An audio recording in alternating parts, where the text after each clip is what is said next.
In the 13 years since the 9/11 attacks, not every question about that day has been answered. Potentially explosive revelations that may implicate a key U.S. ally in the attacks remain hidden from public view, classified and stored beneath the U.S. Capitol building. Jeffrey Brown has our story.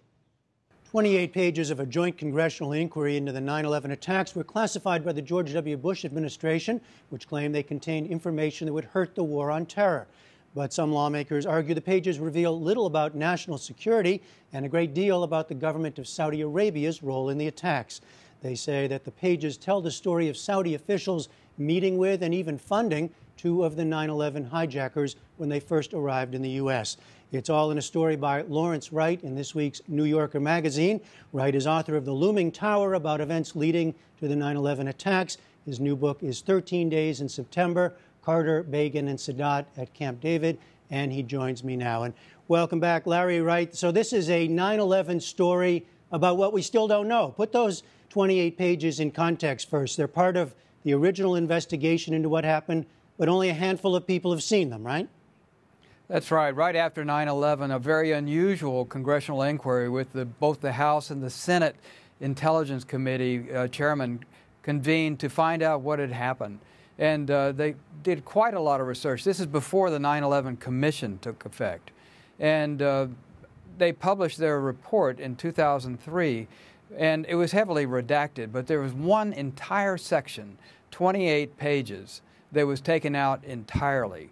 And the Bush administration justified it on national security grounds. But congressmen that I've spoken to who have read those 28 pages say it has nothing at all to do with national security, that the Bush administration and the relationship with the Saudis is implicated. And they also admit that it has something to do with the two Saudi hijackers who came to America in January of 2000. Well, so part of this centers on what's called the Ministry of Islamic Affairs, which is, as you document in your story, is placed inside Saudi embassies around the world. And the question is really, is there an explicit tie that exists between Saudi government or other Saudis and the hijackers? That's exactly right. And there's a lawsuit, Jeff, that's going on right now, which takes the theory that these two hijackers who came from a high-level al-Qaeda meeting in Malaysia in January of 2000 arrived in Southern California. They didn't speak English, and their mission was to learn how to fly Boeing jets. Now, imagine how difficult that would be. And why did they go to Southern California? Were they meeting someone? Well, shortly after they arrived, they found a benefactor in a Saudi man named Omar al-Bayoumi, who lived in San Diego. He drove up to Los Angeles, went to the Saudi consulate, and there met with an official in the Ministry of Islamic Affairs, Fahad al-Thumairi. And after an hour meeting, he drove to a restaurant in Culver City, and he later claimed that he just happened to be in the restaurant, overheard two men, the future hijackers, speaking in a Gulf Arabic, and he invited them to move to San Diego.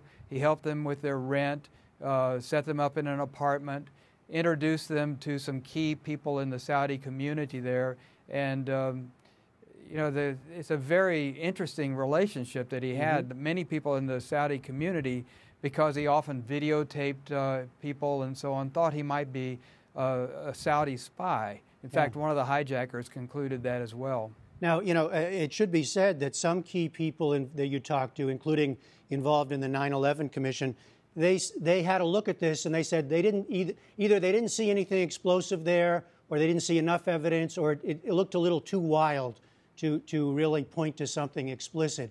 On the other hand, as you say, some key officials, including bipartisan members of Congress, think there really is something there.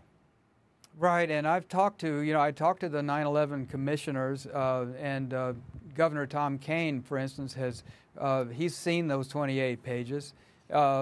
He thinks they ought to be released. He thinks not just those 28 pages. He says this is just a small part of a much larger story. There is lots of information that joint inquiry and the 9/11 Commission turned up that still has been kept from the American people. For instance, there are interviews with President Bush, with former President Clinton, with Vice President Cheney. Those still haven't been released.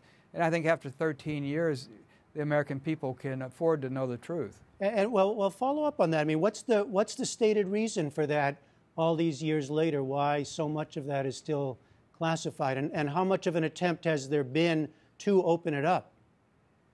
Well, Governor Kane and former Congressman Lee Hamilton, the co-chairs of the 9/11 Commission, have been on a campaign to get that material released, so far to no effect.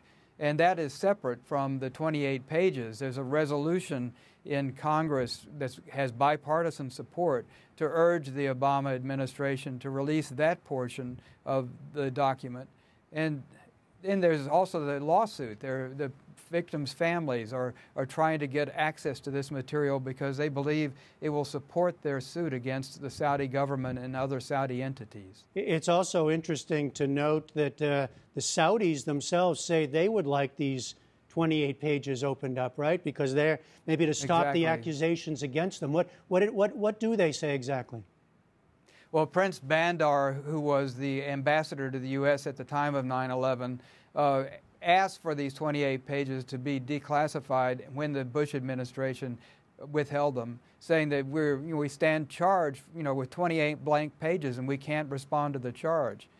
Bandar's wife, as it happens, is one of the people that is mentioned in, maybe not in the, I can't say about these 28 pages, but in that, those two people that helped the hijackers, one of them, Omar Bayoumi and Osama Baznan. Baznan was receiving money. His wife was receiving money from Bandar's wife, supposedly for a medical condition. The suit against the Saudis alleges that some of that money found its way into the hands of the hijackers. The FBI wasn't able to establish that. All right. Lawrence Wright's article, The 28 Pages, is in The New Yorker. Thanks so much. It's a pleasure, Jeff. Thank you.